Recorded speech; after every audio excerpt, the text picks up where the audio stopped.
A'udzubillahi minasyaitonirrajim. Bismillahirrahmanirrahim. Assalamualaikum warahmatullahi wabarakatuh. Jumpa lagi dengan Reconnecting with Quran Muamalah Muslimah. Pada kesempatan kali ini kita akan mengupas surah Al-An'am yang tergolong surah Makkiyah, terdiri dari 165 ayat. Surah Al-An'am juga dinamakan Al-Hujjah atau argumentasi, sementara Al-An'am sendiri bermakna binatang ternak. Kenapa dinamakan Al-An'am? Mengingat bahwa binatang ternak menurut orang Arab pada masa itu merupakan sumber makanan dan minuman mereka, juga merupakan pintu rezeki ya bagi mereka gitu. Termasuk di dalamnya adalah sebagai alat transportasi dan kekayaan. Dan sehingga bagi orang-orang Arab, binatang ternak ini menduduki posisi yang sangat penting dan merupakan tulang punggung kehidupan begitu. Mereka juga pada saat yang bersamaan belum siap gitu ya untuk memasuki ranah ibadah, sehingga mereka menganggap bahwa harus ada tetap kebebasan dalam membelanjakan harta yang tidak bertentangan dengan nilai ibadah. Maka surah ini dengan Al-An'am agar menjadi petunjuk bagi siapa saja untuk menghindari atau melepaskan amalan-amalan yang menyelisihi gitu ya, menyelisih ketentuan Allah Subhanahu wa taala. Jadi selain mereka punya kekayaan berupa binatang ternak dan sebagainya, di sisi lain orang-orang Arab ternyata pada masa itu belum siap gitu ya untuk hanya menyembah Allah saja, hanya melepas semua kekayaan itu untuk menuju Allah. Maksudnya ketika diminta sama Allah, ketika diwajibkan oleh Allah Subhanahu wa taala, mereka masih enggan melepasnya, karena salah satunya melepas binatang ternak karena memang itu menjadi sesuatu yang sangat penting gitu ya bagi kehidupan mereka. Dinamakan Al-Hujjah karena banyaknya dalil yang menyampaikan tentang bukti keesaan Allah Subhanahu wa taala dan iqamatul hujjah, penegakan hujjah terhadap orang-orang musyrik yang ingkar gitu. Keutamaan surat Al-An'am, surat Al-An'am merupakan salah satu dari surah-surah yang dinamakan Rasulullah sebagai At-Tiwal atau surah yang panjang, sebagaimana dalam hadis riwayat Ahmad ya, bersama dengan surah-surah yang sebelumnya seperti Al-Baqarah gitu ya, Al-Maidah gitu, An-Nisa dan seterusnya.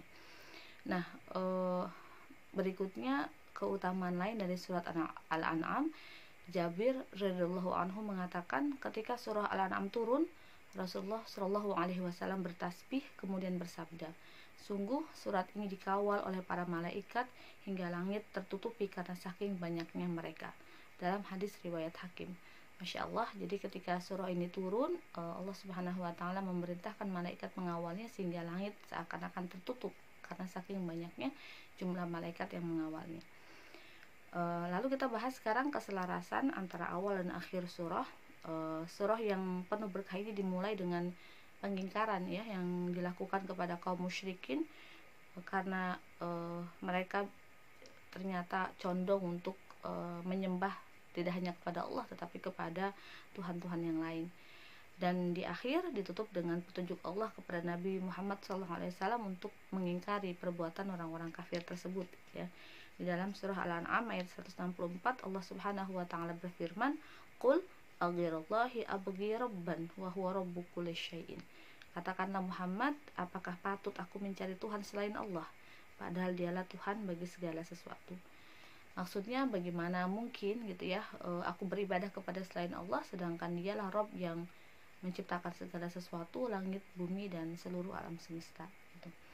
Nah, tema utama dari surah ini adalah tema tauhid ya, untuk tidak menyekutukan Allah, sehingga memang kalau kita teliti lebih jauh gitu ya, surah Al-An'am ini terdiri dari beberapa aspek. Yang pertama, surah ini berbicara tentang 3 golongan manusia. Golongan manusia yang pertama adalah orang-orang ateis dan materialis yang mengingkari keberadaan Allah Subhanahu wa taala. Yang kedua adalah para penyembah berhala, dan yang ketiga orang-orang yang beriman kepada Allah secara i'tiqad tetapi belum menerapkan dalam amal mereka. Jadi mereka meyakini Allah pencipta tetapi belum terrealisasi dalam amal gitu. Nah, untuk mereka gitu ya, untuk orang-orang yang seperti itu, maka surah Al-An'am juga berbicara tentang pokok-pokok dakwah uluhiyah yang menyampaikan metode ya yang diajarkan melalui surat ini, 2 gaya bahasa. Yang pertama gaya dakwahnya atau metodenya adalah uslub at-taqrir ya, gaya bahasa penetapan, dan yang kedua adalah uslub at-talqin atau gaya bahasa dikte. Uslub at-taqrir merupakan gaya bahasa di mana Allah Subhanahu wa taala menampilkan dalil-dalil keberadaan Allah baik secara i'tiqad ya, teori, maupun apa-apa yang menjadi bukti di alam semesta dengan menggunakan lafal huwa ya. Jadi Allah menggunakan lafal huwa yang bermakna dia untuk membuat pembaca yang membaca Al-Quran atau yang mendengar Al-Quran merasakan keagungan Sang Pencipta dan kekuasaannya.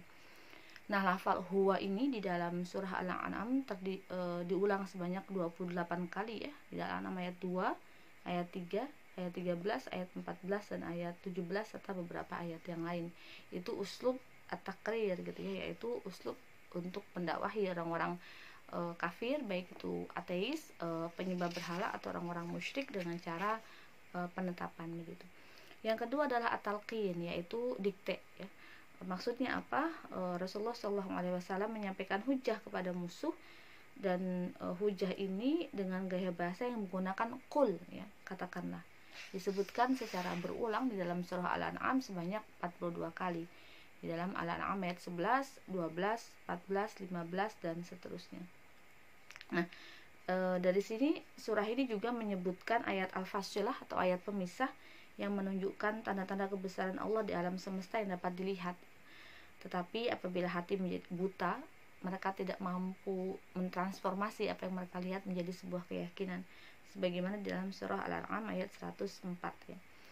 Nah, pada bagian akhir surat ini juga ada 10 wasiat ya, dari ayat-ayat muhkamat atau ayat-ayat hukum yang menggambarkan manhaj global begitu ya.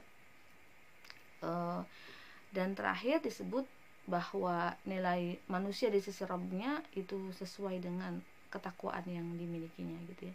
Dalam surah Al-An'am ayat 165 disampaikan, tauhidkan Rabb kalian, niscaya dia akan menjadikan kalian berkuasa di muka bumi dan menjadikan kalian sebagai khalifah. Berikutnya kita sampai kepada intisari dari surah Al-An'am. Yang pertama, dalam surah tersebut di ayat 96 Allah menggambarkan bahwa tidur adalah fitrah di malam hari dan bekerja adalah fitrah di siang hari. Yang berikutnya di ayat 82, siapa yang mewujudkan tauhid secara sempurna dan murni karena Allah, maka Allah akan menjadikannya aman di dunia dan di akhirat.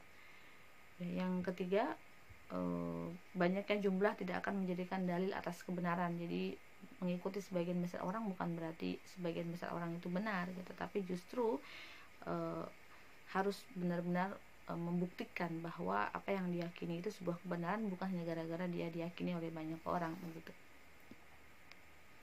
Lalu di intisari berikutnya gitu ya, menyampaikan tentang keimanan masih benar dan tobat masih akan diterima selama tanda-tanda kiamat besar belum muncul atau sebelum matahari terbit dari barat.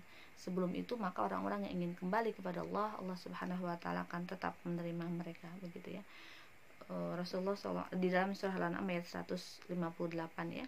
Dan Rasulullah SAW bersabda, hari kiamat tidak akan terjadi hingga matahari terbit dari barat.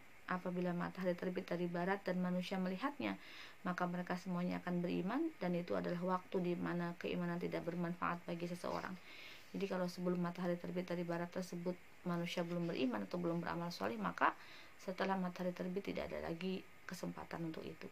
Dan terakhir di dalam surah Al-An'am ayat 44 juga disampaikan tentang apabila engkau melihat Allah memberikan apa yang disukai oleh seseorang hamba dari dunia, padahal padanya ada maksiat, maka itu adalah istidraj ya. Dan Rasulullah membacakan firman Allah di dalam surah Al-An'am ayat 44, maka ketika mereka melupakan peringatan yang telah diberikan kepada mereka, kami pun membukakan semua pintu-pintu kesenangan untuk mereka, sehingga ketika mereka bergembira dengan apa yang telah diberikan kepada mereka, kami siksa mereka secara tiba-tiba, maka ketika itu mereka terdiam berputus asa. Sehingga tidak perlu iri, tidak perlu khawatir dengan pencapaian duniawi yang dicapai gitu ya oleh banyak pihak. Kalau mereka tidak dalam keadaan bertakwa kepada Allah, tentulah itu adalah istidraj gitu ya, atau bisa dikatakan Allah Subhanahu wa taala menyengaja mereka untuk semakin bermaksiat agar nanti dihukum atau diazab dengan azab yang lebih berat. Karena dunia jika diberikan bukan hanya kepada orang bertakwa, tapi juga diberikan kepada orang-orang yang ingkar, berarti tidak ada artinya di mata Allah Subhanahu wa taala. Bahkan dalam satu riwayat, dalam satu ayat dikatakan dunia tidak lebih baik dari sebelah ekor nyamuk. Demikian kilasan surah Al-An'am. Kita jumpa lagi di surah berikutnya. Assalamualaikum warahmatullahi wabarakatuh.